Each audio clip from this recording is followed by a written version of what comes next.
he had the opportunity to do a very fair interview. Emily's questions were fair. They were not gotcha or aggressive. And had he given better or good answers, it could have been a different outcome. So, respectfully, he's a big boy and he gave bad answers. So, I don't really have any sort of, concerns about that. He was given a fair ride. Now, Sam McAlister is the woman without whom this would not have happened. Now, Sam is many things beside being a superstar producer. She was the first person in her family to go to university. She's a trained barrister.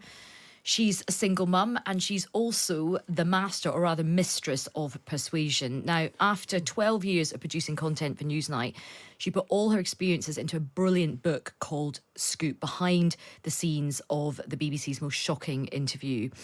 But this was not just your average interview. This interview was, as I say, kind of history making. And on Friday, Netflix released a film adaptation, and Sam is a huge part of it. It features Gillian Anderson playing Emily Maitlis, Rufus Sewell playing Prince Andrew, and Billy Piper playing Sam McAlister. I watched it this morning. It's absolutely brilliant. It's totally gripping, and I'm so over the moon that Sam joins me now in the studio. Sam, hello. Hello, anything for you? Oh, I mean, where to begin really? I mean, you and I have spoken kind of over the years on your journey from the book to now the film. But did you ever, in your wildest dreams, think that your story was going to be brought to life and that Billy Piper was going to play you? I mean, honestly, you'd sound deranged. I mean, it was kind of crazy enough to be able to get a book deal as an unknown. I'm not putting myself down, but factually, it's very hard to get a book deal unless you're a celebrity or someone incredibly famous. So to even get a book deal felt like a massive achievement. Thought like maybe, my mum would buy 10 copies, which she did. Thanks, mum. And I also knew maybe you'd buy a copy or two. I've or, got my 3. friends, oh, thanks, babe, best friend. But you just can't envisage something this extraordinary. I'm the luckiest woman alive to have your book optioned by Netflix, to have it made into a movie, and to have Billy Piper, who's an absolute icon, and P.S., one of the nicest women I've ever met, play you. It's just beyond belief. I haven't got a word for it, and I'm a woman of many words. And it's kind of gone global, hasn't it? It has. I mean, it's been picked up in America. You've been I mean, it's just been crazy, hasn't it? Well, last week was completely crazy in the best possible way. Netflix very kindly let me go to New York with Gillian and Billy, a mad sentence in itself.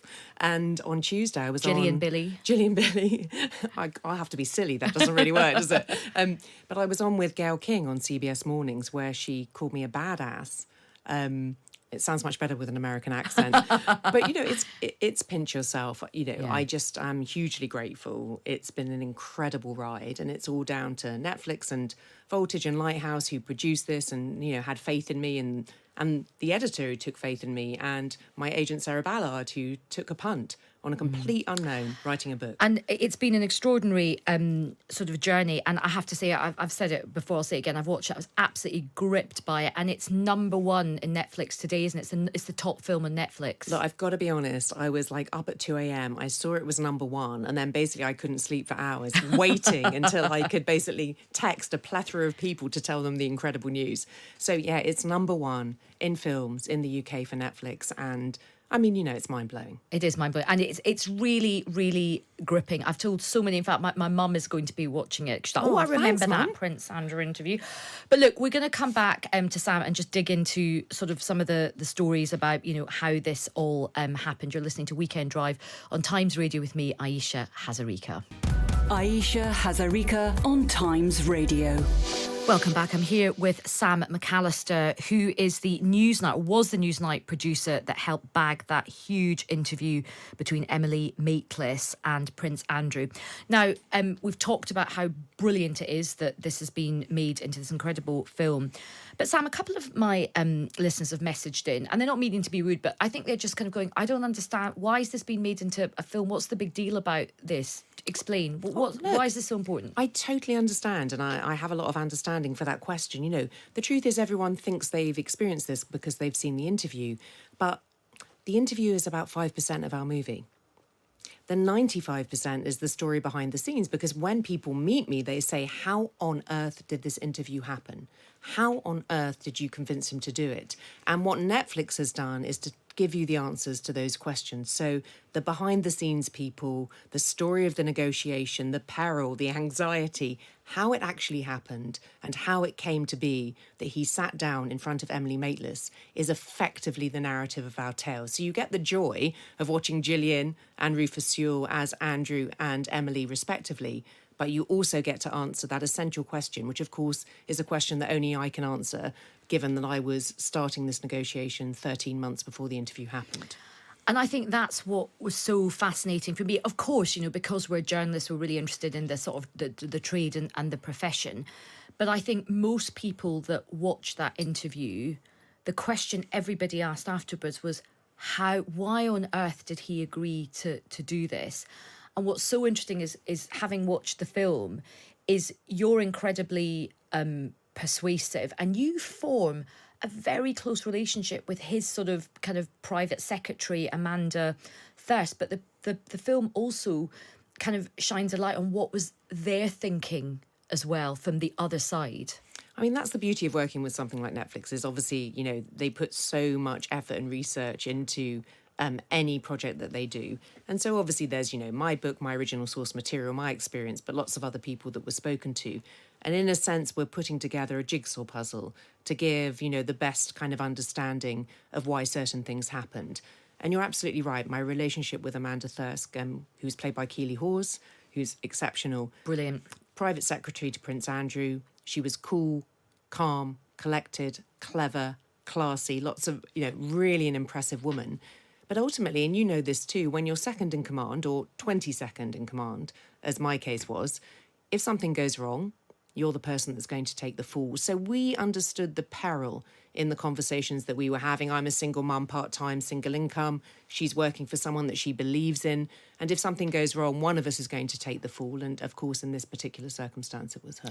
And there's this incredible moment in the film where the interview's been filmed, you're in the room and your eyes are on each other, because it's almost like you're kind of locked into each other, because someone's going to lose in this, someone's going to win and someone's going to lose, and one of you is going to lose their job. Absolutely. And I think, you don't know that going into it. You have an absolutely open mind about what the content is going to be. But I always recognised that there was peril in the job that I did. And I spent many months with her. I have nothing but respect for her. And it's a very difficult job when you're dealing with a principal who you believe in, who you think will do a good interview. No one thinks they're going to do a bad interview. So, we know that ourselves. There's so many people who have a misunderstanding about their capabilities. That's not just Prince Andrew. That's lots of people in politics, forgive me, and, major business. So she was trying to do right by him. And obviously, it's very poignant that she paid with her job.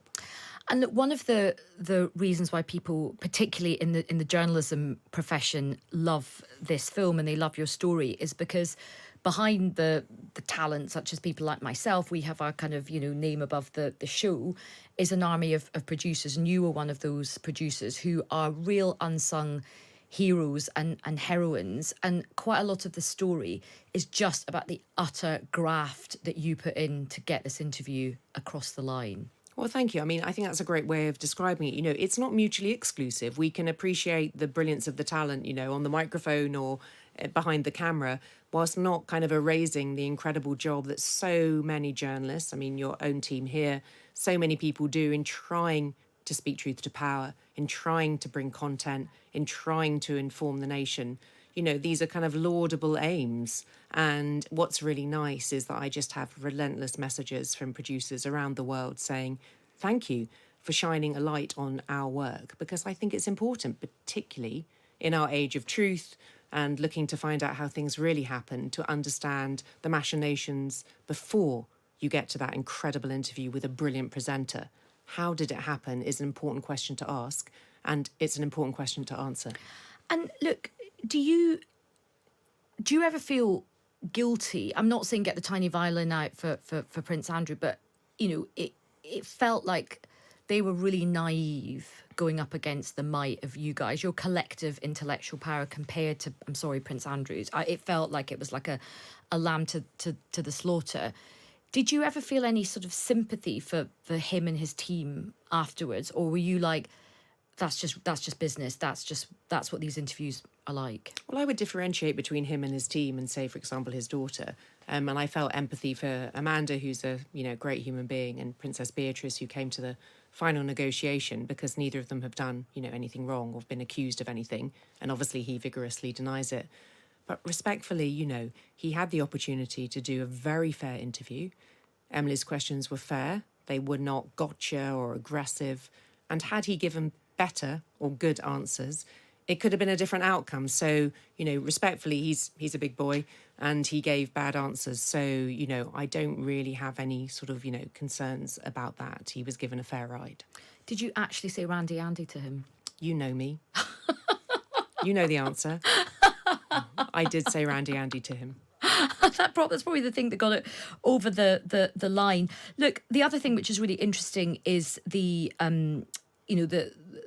sort of context in the film about what's happening at the BBC, and obviously cuts to the BBC, cuts to journalist jobs.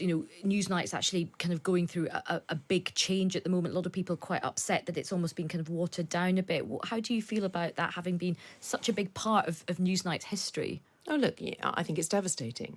This film is an homage to the team at Newsnight, a bunch of brilliant mavericks who often worked, tirelessly for ridiculous hours, just trying to bring not much money. Yeah, absolutely. I mean, obviously, I don't want to complain about money. Lots of people in this country struggling, but not the biggest salaries in the world. And, really trying hard to bring incredible content. And the film is really in honour of, women in journalism, the BBC, the Newsnight team, other people on the team like Stuart McLean, who was the deputy editor, Esme Wren, my peerless editor. And, everyone knows how important this interview, how important unfettered journalism is. And yet we see Newsnight being culled down to 30 minutes. And I find it very sad, and I wish it was different. And look, the film is quite honest about the fact that there were tensions in, the team at Newsnight. It wasn't all kind of, kumbaya and things like that. And since the film has come out, what's your relationship with other members of Newsnight, your relationship with Emily Maitlis? Oh, look, Emily's fantastic. And I know everyone loves the idea of two women, having a spat. In truth, Emily's sensational and brilliant at what she does, and I hope, mutually she has respect for everything that I do. I wish her nothing but happiness and success, and I'm sure she feels the same for me. And what do you think is your kind of message out of this? Because, a lot of your story is you're kind of the underdog in this. You're not like in the kind of senior bit of Newsnight. And I was super junior. You're super junior. You're battling against quite a lot of snobbiness, quite a lot of people kind of wanting to kind of keep you in your place, but you're like an absolute terrier and you just won't let this go. What's it like for you, I suppose, having that kind of vindication now? And what's your advice to, I suppose, other men or women in your position when you do feel you're like that kind of underdog and you're not being taken seriously, but you're good and you can bring something home, you can deliver something? Yeah, I feel really lucky that I had that kind of self-belief, which probably comes from my background. My mum, Netta, who left school at 14, one of the most intelligent women you'll ever meet, but didn't have the educational opportunities that I had. I really believed in myself. I was lucky enough to have a lot of confidence, but no ego. And I just would say to people, if you know you're right, if you know you're doing a good job, then just ignore the noise. What people think of you is irrelevant. You have to live with yourself. And I knew I was good at what I did. I knew I had a nose for news. I knew I had an understanding of what matters to the great British public. I understood what they were interested in, and I wasn't a snob about it. And that, I think, is really important, and why journalism matters and why people like me in journalism matters. And do you think you'd ever go back to doing something in journalism? Because I'm sure there's so many people listening thinking, yeah, this woman's speaking a lot of sense. And obviously you've proved yourself massively. Would you ever go back into journalism? Well, if you're offering me a job, then, I'll consider. You're going to be a producer on Weekend Drive. No, I want to be the presenter, mate. Watch out. I think I spent a long time and I really loved the job, but any relationship sometimes, needs to come to an end. And I do other things now, which I find incredibly enjoyable and joyful. Hugely grateful to have worked at the BBC. Incredible people at Newsnight. Long may they reign. And ultimately, if you care about journalism like this, and our film is an homage to important journalism, then please consume it. Otherwise it goes away. And it's also such an an homage to those big interviews, those big kind of chunky long form interviews, because it does feel that, you know, it's really hard to sit down with anybody, whether they're a leading politician or a senior person, and get that time to interrogate them properly. It's going away even more because obviously, you know, the way that media now works, and I understand it, it's a business model. So there's demand for more partial journalism. That's understandable. Perhaps the BBC has some responsibility for that. But, you know, the more you have partial journalism, the less often you'll have an incredible interview where someone is held to account. And I think